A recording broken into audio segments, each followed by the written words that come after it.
Man, there've been a lot of things happening in Epic 7. 2x speed making my hunts faster, unrecorded history eliminating my gold and catalyst issues, and this new side story which I thought was tough until I luck-sacked an Ocean Breeze Luluca imprint yesterday, and Nightmare Raid being a monthly endeavor rather than a weekly one. Everything seemed perfect until I started to run out of accessory charms. You see, only doing the raid boss once a month rather than once a week has noticeably cut into my ancient coins. What was 5 digits is now 4 digits and dropping fast. So here is how to fix this problem and get nearly unlimited ancient coins. It's not fast, but it's only a couple of times a month. It takes about an hour of passive farming. You can do it while you watch your favorite anime. And the best part is, this is accessible to just about every level of play as long as you have the required units. Now, I looked at the Royal Capital as Mikalis, but it has no counter units to set this up. Now you can do it with a counter set, but that takes 2 to 3 times as long. So I looked at Malicus's Consciousness and too many mini-bosses with an Ignore ER strip. And these mini-bosses change locations when you try it each week, so forget that noise. So the best place is still Nixie 5. Best for worry-free farming, and also the payout is pretty darn close to the same. So here is the team. Now, Euphine, I built her on a damage set. I know that seems a little odd, but I grabbed my my Euphine out of my storage and slapped a destruction set on her. Most of the time you see these guides, I'm using counter set, but we are going to avoid counter set because we're going for a counter buff to speed this along. Now you're looking at this Euphine and thinking, Tristen, what are you thinking? She only has 100 ER? She only has 58 crit chance? Well, bear with me on this. Let me explain. First of all, we're going to solve the ER problem by using Christie in the front, and we're going to solve the crit chance problem by using this POS artifact. If you can get higher crit chance, you can avoid this POS, but it gives me 20% crit chance. That gets me up to 78%. And if I use Arky's Blessing gives me another 20%. That gets me up to 98%, close enough. And that's all that matters, is that you grand total out with 200 ER, and you can do some good damage. Oh, and it's not all that matters. You also need this S1 EE. If you don't have this EE, it will not work. That's what allows her to keep increasing her buff durations and make this work forever. Now Christie. I know in other videos I said Christie doesn't work. Well, she does, but there is a trick to it, and I'll be explaining this in the comment section of other videos. You see, Christie has a passive where she gives the back row unit 50% of her ER. So that would be, what, 111, 112, give or take, 111, 112 ER to the back row unit, right? And it's permanent. Even after Christie dies, it doesn't go away. Well, you know what goes away when Christie dies? Her imprint goes away. So she's actually only giving about 102 to 103 ER to that back row unit. I don't know how Smilegate rounds on this.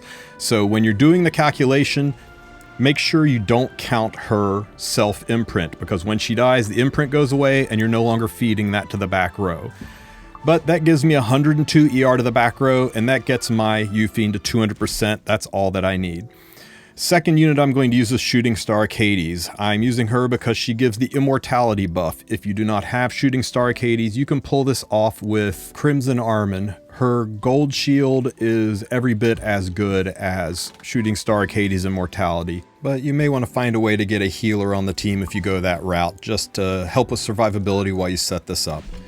The next unit is Crescent Moon Rin. All Crescent Moon Rin needs is enough gear that she can take a couple of hits and some effectiveness so she can steal the buff.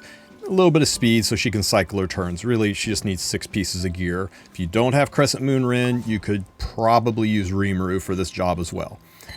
And of course, make sure you take the Guardian Arky. Arky gives Arky's Blessing. That's my last 20% of crit chance to keep things going. And that's the team. It's that simple. Now let's talk about the fight itself. There's a couple things you need to know when we go to set this up. First, let's talk about the map. You see this entire southeastern area here, all the way from this gold chest and this square area over here. This is loaded with bosses that have non-attack skills and self-healing, so avoid this area until you're set up, and if you're using a counter set, avoid it entirely. Now this spot right here and this spot right here are the two spots in the entire labyrinth that have bosses with an ignore ER strip or an ignore ER debuff that will end your game. So if you want to do a full clear, we've got to kill his bosses first. And this spot right here by the gold chest, that's where our counterattack buff boss comes from. You can just teleport straight to the counterattack buff boss, grab it, and avoid those two mini bosses if you like. That's probably a faster way to do this, but I need to level up my POS anyway to get my crit chance, so I'm going to go ahead and take these two bosses out first. One for a full clear for more coins, but two more importantly so I can get that 100% crit chance from my POS artifact. You should be happy I'm here. This fight's not that hard. You can honestly do it on auto. Just burst it down. You've got the little air breathing bubble things. If you lose that, you start taking pop damage every single turn from drowning. The way you get it back is you do an attack that gets rid of a shield. So if somebody loses that air bubble thing, just start attacking the main or either of the adds until you pop a shield and they'll get the breathing buff back.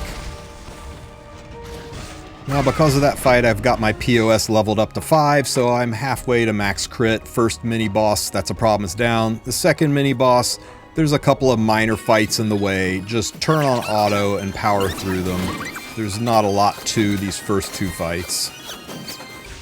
And now we're to the last mini boss that's a problem. This mini boss is not a hard fight. In fact, you can leave it on auto and...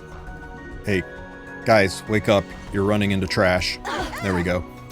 As I was saying, this boss is a fight you can just leave on auto. The problem is that this specific boss has an ignore ER debuff. So you want to be careful about this fight. You want to make sure it's either skipped or out of the way before you set up your counter team.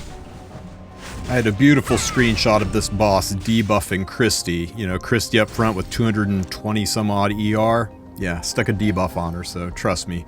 Do that fight last. Or do that fight first. Now it's time to set up. So first we're going to go ahead and heal up any damage, because we have to really hold our mouths just right for this fight. Let's go ahead and camp just to get the morale back in the green. I want to keep on wandering. Keep on adventure. And now we'll have our morale boosted by Yufien's cheer. Cheer up! I'm here for you! Look how cute I am. Doesn't that make you feel better? Man, Yufien's voice is just plain terrifying, but hey, they liked it. It boosted their morale. Unfortunately, not enough to get me into the green, so camping, I guess, didn't really matter. You could probably skip it. So we're going to run up here and fight this boss. Now, the boss procs counterattack when you do a significant amount of damage. And whenever you hit these adds, it CR pushes the boss. I don't know if that's good or bad. I guess it does kind of let you control things, but we want to make sure that we proc the counter buff, that we steal the counter buff, and that we kill everything before Yufien takes a turn. Takes a little bit of practice and some crackerjack timing, but once you get the hang of it, it's not so bad. We're going to use the Arky spam to kill everything at the end once we steal the buff. To make this easier and safer though, first let's get rid of at least one or two of the adds so that they're not causing problems like killing units we need. Once they're dead, we can start to hurt the Raxic troop, and then we can try to nuke it down with Arky. Now remember, you've got to save Rin's S2, that's to steal the counter buff, and you got to save Shooting Star Katie's S3, or S2, that's to put the immortality buff. All other skills are fine to use. We don't have to worry about the attack buff from Christy, Yufien's self-attack buffs. So those are the only two skills we have to hold. If you use Yufien's S3 and kill, she gets another turn. That's very useful for controlling these adds.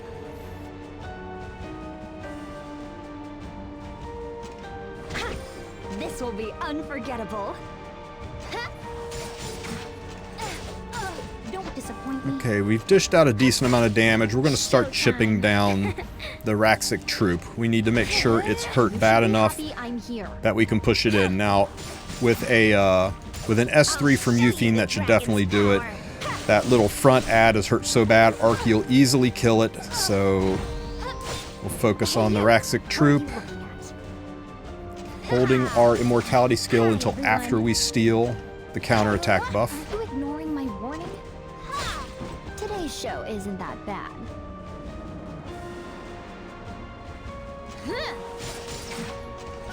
Okay, so Yufien's S3 should be enough to do it. And this does enough damage that it procs the counterattack buff. You got to do, I think, 25% of its damage in one hit. So the counterattack buff is procced, so let's go ahead and set this up. First, we stick our immortality on Yufien. This is a 3-turn immortality, so if she takes a turn before it wears off, that's okay, but we're in a really good position with Yufien being all the way back on the CR bar. So there is her immortality. And now we use the S2 to steal that counterattack buff. Hey you! What are you looking at? This will lead us to victory. We didn't get 15%, so everybody got the counterattack buff, so now we are set up. Yufien has got everything she needs, so let's spam Arky and clear this out. Arky kills the ad without CR pushing. That counterattack was nice because it extended our buffs, but it's not necessary. As you can see, this Arky would have killed, and one more hit would have killed. And Yufien ends the fight with the counterattack buff. We actually have 2 turns of counterattack. Usually you only have 1 turn of counterattack buff. And we've got Arky's Blessing. And we've got Immortality. That's a perfect storm. So now we need to plummet our morale to -50. I know that sounds insane, but do it first. It's required for this to work. And the easiest way to do that is just to teleport between nodes. Every time you teleport, it takes 3 morale, so it doesn't take long teleporting back and forth to drop your morale to -50. Now that we've got our morale down to -50, the important thing is to not fight trash mobs. We need to make sure Yufien doesn't lose these buffs, and it's only a 33 or 25% chance. It's a low percent chance that she procs the buff extension off her EE, so the best way to do this is turn her skills off and run straight into a boss fight. I like this Wulf in the back because there's multiple multiple units that attack. They only attack, there's no non-attack skills, so it's a lot of attacks to help Yufien boost her buffs up. Every time she hits, she counters. Every counter is a chance to extend the buffs.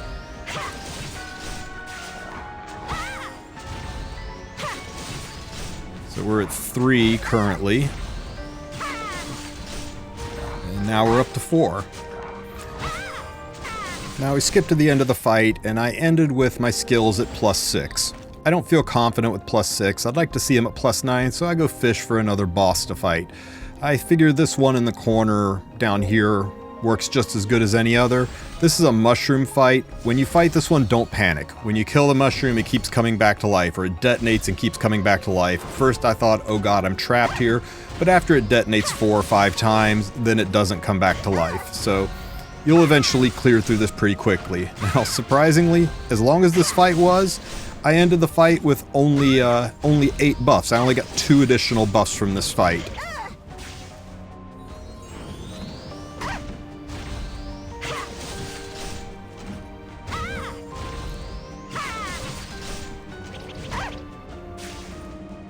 So, 1 more boss fight. Usually 1 is enough, 2 is almost always enough, but hey, I'm going to go ahead and do 3. So, right here in the center is the Challenger Dominial fight.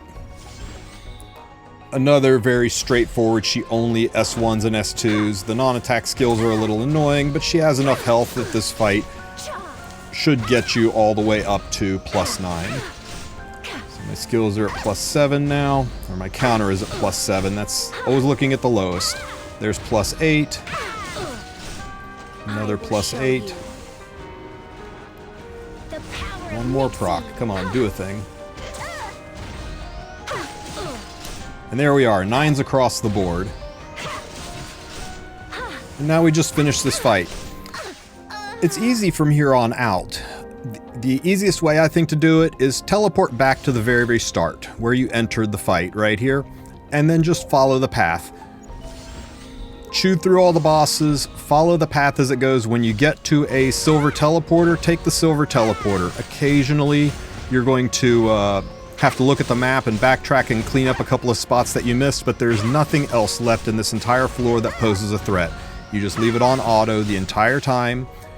She counterattacks every time she's hit, so you'll clear every single time. The only issue you might have is if instead of getting the counterattack buff, you run a counter set. Don't recommend it. It'll take 3 hours instead of 1 hour. But you can do it. Just avoid this section where these majestic flaps will self-heal and self-cleanse and waste your time. You could lose all of your buffs using a counter set, but with the counter debuff or counter buff on her, she counters every single time something touches her.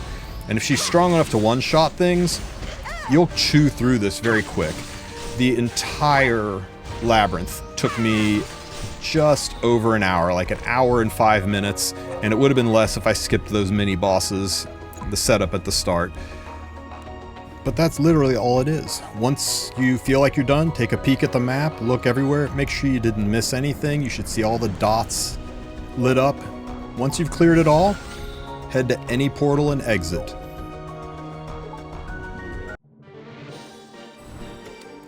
Now the nice thing is you get enough lab compasses to be able to do this a couple of times a month and still do all of your nightmare raids. Hey, my second Eufiend's now friendship 2. But look at this, 1188 ancient coins for about an hour of work. That's already increased my holdings by 25%. If I do this twice a month, that should satisfy all of my gear building needs. Sometimes you get a little bit more. The first time I did this, I got about 1,300 instead of 1,100, and that just has to do with being lucky that there are ancient coins inside of chests instead of awesome level 67 gear, right? But there you go.